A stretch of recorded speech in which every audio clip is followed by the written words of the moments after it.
Welcome to Nerd Day in the Studio. Today we're going to be working on crafting the tone for a lead guitar sound that I'm going to record for a particular song that I'm working on at the moment. And for this we're going to be working with a technique known as reamping. Let me explain how it works. Reamping is a technique that allows for a guitar or bass direct signal to be recorded, for it to be processed by a proper effect chain and amplifier at a later stage, allowing for precise tone crafting. For example, when using an amp simulator software like Amplitude, you can keep tinkering with the sound of your take because what is recorded is the clean DI and not the output of the guitar modeler software. I'll be doing the same but with analog gear, by outputting the previously recorded DI into my amp and pedals through the use of a reamp box, which turns the output of my interface into the right signal for my amps. But if you're working in the box, don't worry because all of these techniques applies the same. You can also get the same tones from this session, since I made captures of them, which you can download for free from ToneNet and use with the free ToneX app. Link in the description. Since we're reamping, I already recorded the guitar track, the DI guitar track, into Luna by the use of this channel. And from here we're gonna be outputting that signal into my guitar rig, and from there we're gonna be returning into the recording setup through the use of input 8. We're outputting from input 11 and we're going back to input 8. And I already have created the channel which is going to be hosting the recorded guitar. Now with that being said, let me introduce you to the stars of the show. Today we're going to be rocking the Marshall DSL JCM 200 from the early 2000s. And well, it's an amplifier that I love. And we're going to be using this guy in particular because I am looking for a guitar sound that is kind of similar to the one used by the fantastic guitar player that is Gary Moore. And I'm going to be also using a little bit of an extra push from these custom pedals that I got here. We got a very low gain overdrive and a boost pedal. And my plan is to push the sound of my guitar a little bit further so the amp has a much more aggressive tone to it. And then on the side of software, we got Luna. We're going to be recording to Luna by Universal Audio. And I am sending the output of my amplifier directly. No cabinet simulation is involved in the process of it being recorded because we're going to be using the fantastic Sound City Studios plugin as my cabinet simulation suite. And with that being said, let's begin. I'm going to be pressing play, so we should be getting some signal, and I'm going to be bringing in the sound of the guitar. So let's see.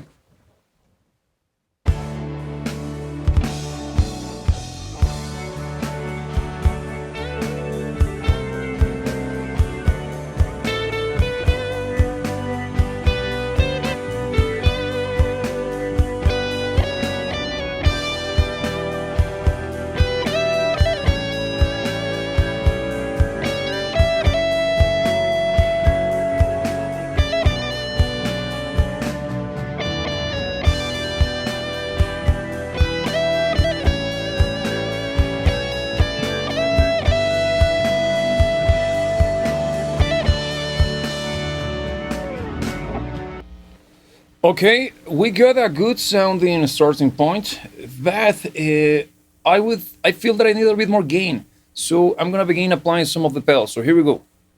First, the low gain pedal.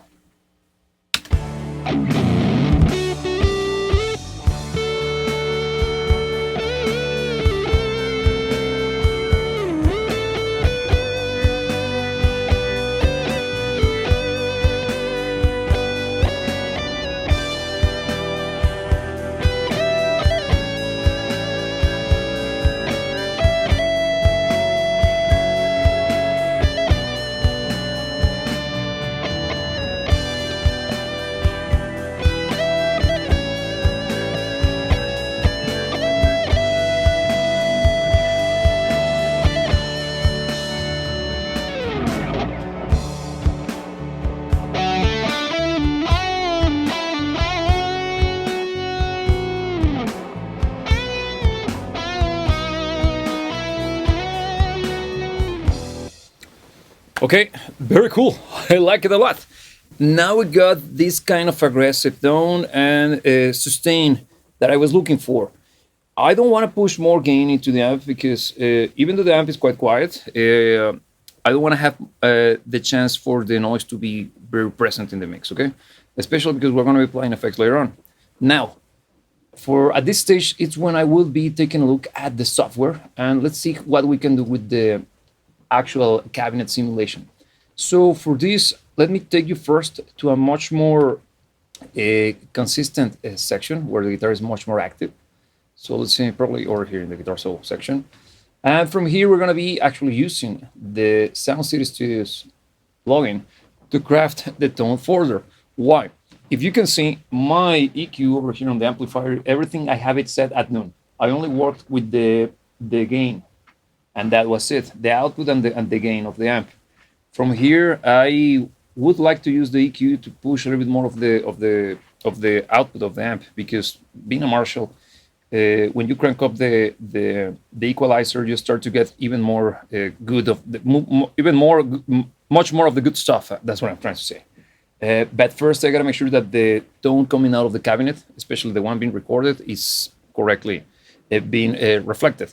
So in this case, I'm gonna be using this guy, and the plugin is quite amazing. It has plenty of uses, but today we're gonna be rocking it as a cabinet simulation software. We have access to EQ compression, which is fantastic, and I think we're gonna love it once we engage it. And we have a collection of 3 microphones and no more. But the benefit of this guy is that we got a very powerful sounding room suite that we'll be using quite a lot. So let's begin. I'm gonna bring the amp back. So let's rock and roll. Here we go.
I think the Reverb microphone is taking the cake, don't you think?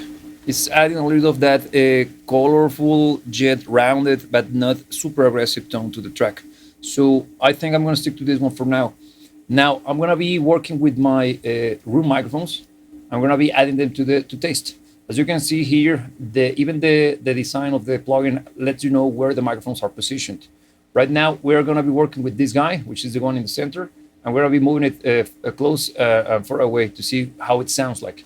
And for this, I'm gonna even mute the one that is in front of the cabinet. Okay, here we go.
Very good, right? What I did here, I applied a low cut on the room microphone, so we could get a less rumbly sound. And also, the whole point of using the mixer here is to actually blend in just the right amount of room, because if you put too much of it, the whole sound of your track will sound a little bit way too kind of, how can I say, kind of boring sounding, or no, it's not boring, kind of muddy. Okay. But if you don't put a little bit of it, it sounds fake, okay? So let's see how the second sound or the second room microphone sounds like. Let's see.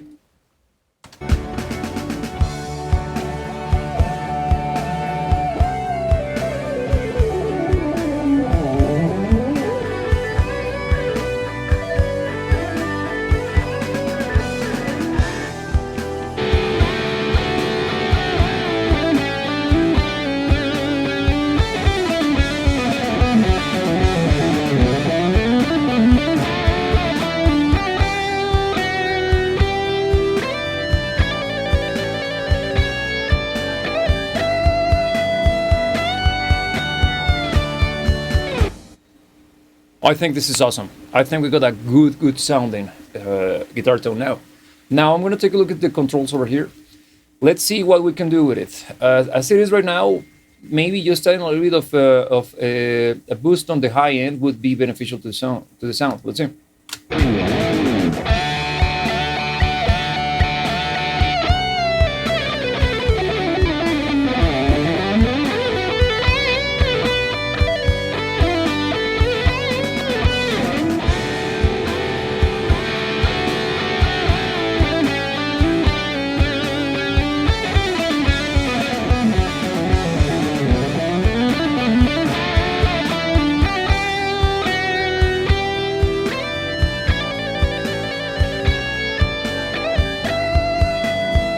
Fantastic, right? Now it feels cleaner. Now I'm gonna see how much the dynamics will help. And I'm gonna put it, yeah, right after the equalizer.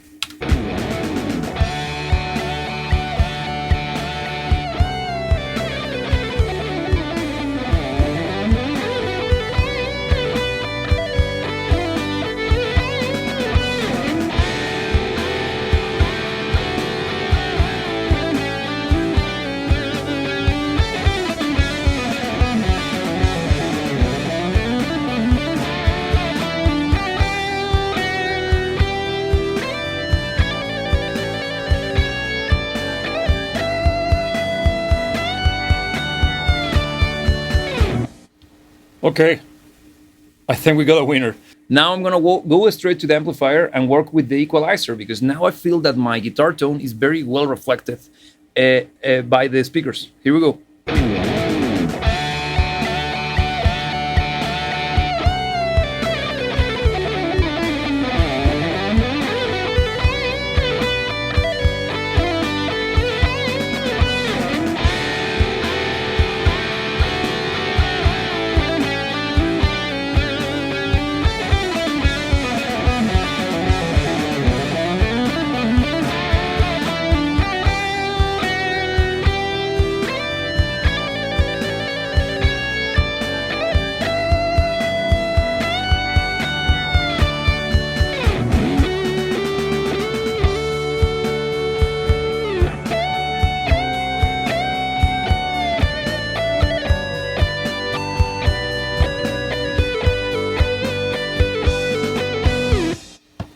Excellent.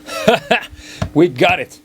Okay, now that we got the guitar tone sounding the way it does, I'm gonna bring in the effects. In this case, we're gonna be working with my beloved Space Pedal by Eventide. We're gonna be rocking the Dynaverb algorithm. I already have some starting point that we're gonna be using. And what makes the Dynaverb so interesting is the fact that it actually has a compressor that will open or close the reverb tail based on the loudness of the guitar coming in. The way I managed to pull this off, or let me explain first, we're gonna be rocking a wet dry wet system. My amplifier, as you heard it before, is being recorded directly as a mono input, while the Space Pedal is gonna be recorded as a stereo input. But the Space Pedal is being fed by a copy of what is being recorded from the amplifier straight into the interface, because I'm sending the copy out of the interface into the Dynaverb as a synth. Make sense? I hope it does. So it sounds like this. I'm gonna go back to the beginning of the track, and from here I'm gonna be adding in a little bit of the reverb little by little. So you'll see. Also, I have the reverb in kill dry mode, meaning that it will only send the affected signal. No dry signal is gonna be part of this tone, making it a true wet dry wet system. Here we go.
So there you got it. Look at the release tail. This is fantastic.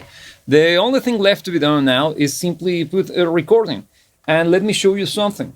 On the return of the output of the space pedal, we are rocking yet again another instance of Sound City Studios.